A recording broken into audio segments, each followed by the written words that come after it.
Growing up, I never really had a relationship with God. I didn't really go to God for anything. And then things in life seemed to just get harder.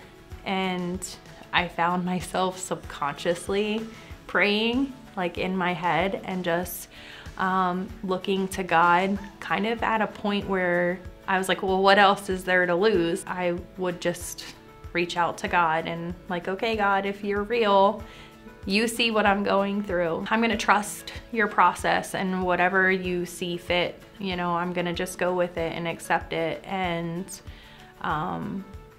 you know, he answered. I found myself praying more, and for the prayers that he answered, because of the magnitude that they were and how quick he was to respond to them, I realized that like I needed to change something about my life. I had decided that I was going to find a church. I just kind of like posted something on my Facebook and said, hey, you know, God is doing some amazing things in my life. I want to be in his presence, and I want to be in the presence of people that share that same belief. One of my friends had reached out to me and said, hey, I would love to introduce you to the church that my family goes to.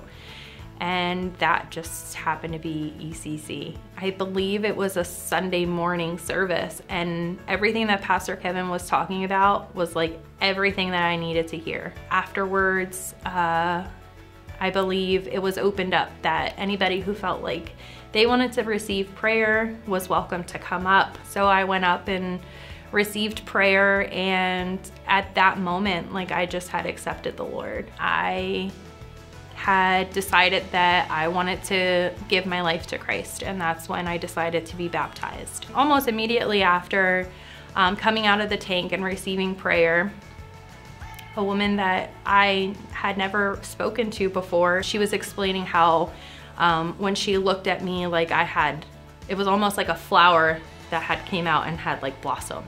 He wants you to know that you are all of these things, just amazing and beautiful. I was like, oh my gosh, that's amazing. Like I had never really experienced somebody like coming up to me and like having a word of knowledge about me. So going upstairs to change back into my regular clothes so I could like follow through with service, and I was met by Pastor Jim, and he had just been praying for me, and like some of the things that he was saying to me was so right on. And I was like, okay, like I hear you, God, loud and clear. Like, thank you so much for all of this. My life has forever been changed since that time. He is our Father, and there is nothing that we're going through that he isn't aware of. He is our protector, and that no matter what, he's never gonna leave our side, and he is gonna get us through whatever it is that we're going through.